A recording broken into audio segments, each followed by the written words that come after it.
Hello, my name is Brianna Ely. Today is 14 October 2020, and this is my University of New England Medical Physiology 1010 presentation on the regulation of the gastric phase of digestion.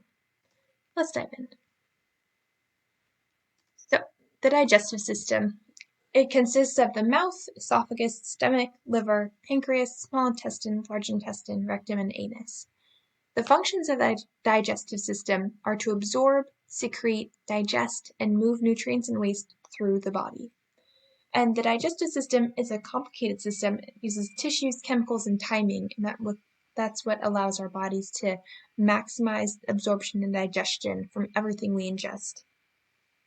From an evolutionary standpoint, our bodies have been programmed and primed for thousands of years to maximize our digestion because you don't know when your next meal is coming. So when you do eat, your body wants to get everything that it possibly can from what it's ingesting. And up until probably the last century in developed countries, this worked well.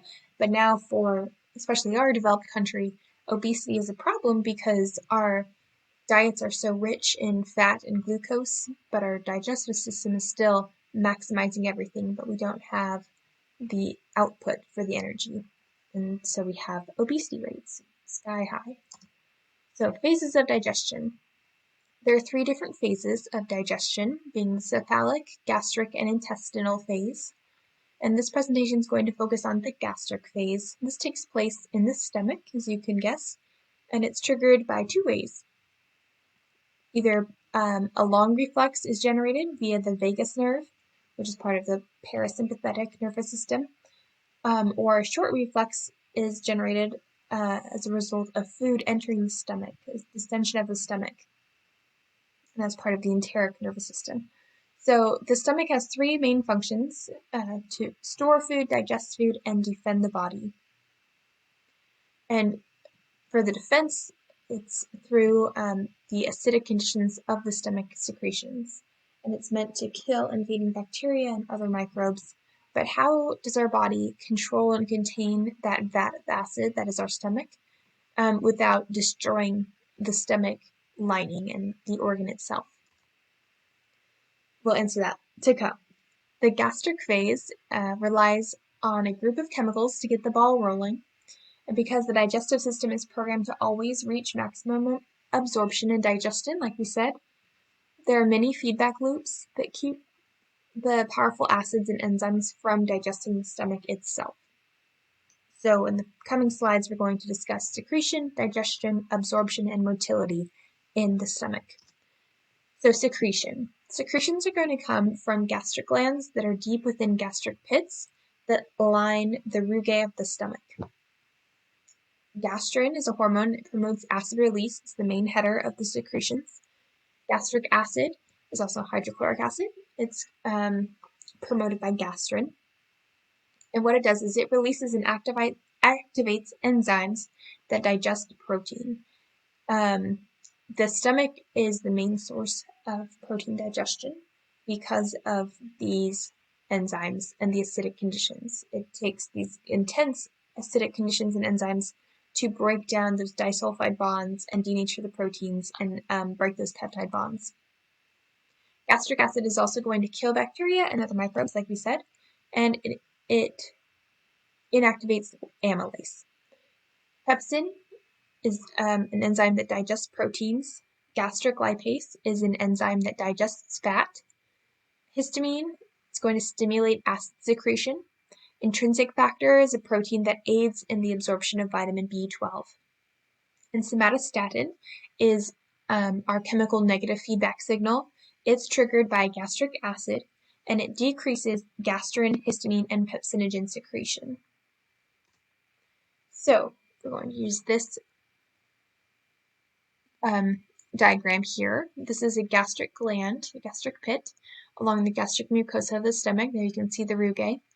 So we'll start at the bottom. Down here we have G cells, which secrete gastrin. And gastrin, as we remember, stimulates gastric acid secretion. Moving up, next we have D cells, that are right along this pit, and they secrete somatostatin. And somatostatin is our negative feedback chemical, and it inhibits gastric acid, pepsin, and histamine. And it does this in response to, as the chyme moves out of the stomach into the small intestine, the acid levels in the stomach rise, and that's bad because it could potentially harm the stomach lining. So somatostatin is triggered, and it goes in turn and inhibits gastric acid secretion to kind of turn that off, let it wait for the next time food is introduced to the stomach. So next, moving up, we have chief cells here and here. And chief cells secrete pepsinogen, which later becomes pepsin, as well as gastric lipase. And again, those digest your proteins and your fats. Next, we have enterochromaffin-like cells. Like D cells, they are on the periphery of this gastric pit. And enterochromaffin-like cells secrete histamine. Histamines stimulate gastric acid secretion. Parietal cells, next up, are the cells that secrete gastric acid, as well as intrinsic factor. Gastric acid activates pepsin, and it kills bacteria. And the intrinsic factor, again, that's how we absorb our vitamin B12. So lastly, here at the top, we have a mucous neck cell, and we have mucous surface cell.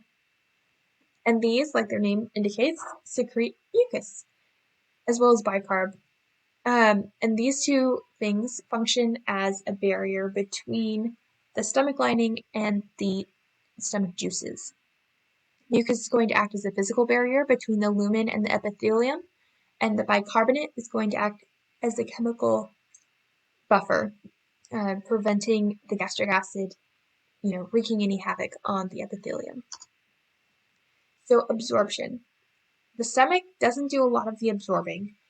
It will absorb lipid-soluble substances such as aspirin and alcohol, but the majority of absorption is going to take place in the small intestine. Digestion. The stomach, like we already said, is the main place of digestion for proteins.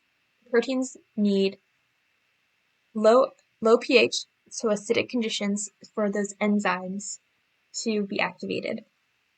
And the enzymes are what cleave those disulfide bonds and peptide bonds that break proteins down from their quaternary, tertiary, and secondary structures into their primary structure, and then into amino acids, separate amino acids that we can then absorb. And coffee does activate gastrin, but for the most part, the release of these enzymes is only triggered by the presence of amino acids, which is one of the ways that the stomach keeps from digesting itself, along with the copious amounts of mucus and bicarbonate layer that we already talked about. Motility. So motility in the stomach takes place in the lower section of the stomach, and it's all done by smooth muscle contractions. So the upper portion of the stomach, the fundus, is mainly for storage. This lower area by the pylorus, that's where the food, the masticated food, the secretions, saliva, it's all mixed together and it forms chyme.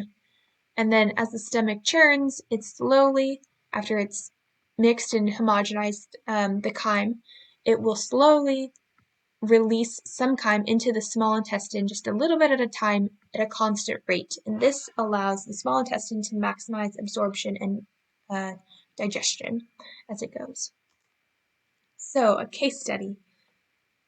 A middle-aged man presents to the emergency department with extreme abdominal pain and severe nausea. He reports that he is an excessive coffee drinker, and he does take aspirin at least 3 or more times a day for arthritis in his neck. The patient has no history of past GI troubles. During his stay, the patient vomits, and the emesis has a coffee ground appearance. So, as clinicians, we should stop and evaluate and order some labs. So, the fact that he vomited coffee ground emesis is indicative of an upper GI bleed, most likely caused by a peptic ulcer. We know that it's an upper GI bleed because if it's a lower GI bleed, there would be no coffee ground emesis. Coffee ground emesis is caused when there is expose red blood cells to gastric acid, and they subsequently break down, and the iron and hemoglobin precipitate out of the red blood cells, and they form that coffee ground consistency. So we know he's bleeding internally, and he's in immense pain. So what we want to do is we want to figure out how bad the bleed is. So we need to check his hemoglobin and hematocrit levels to make sure he doesn't need a blood transfusion. We also want to know kind of what stage the bleeding is at. So we're going to order a stool occult blood test. That'll let us know if there's blood in his stool, which means that he's been bleeding for at least a couple of hours. It'll also show how much blood he might be losing through the GI tract. So his labs come back, they look normal, except for his stool occult blood test, which is positive, which means he is passing blood through his stool. So we expect, or he has a peptic ulcer. And what needs to be done, he needs to have endoscopy procedure done to ascertain where the bleed is, where the ulcer is, how big it is, if there's only one, and then it will have to be cauterized.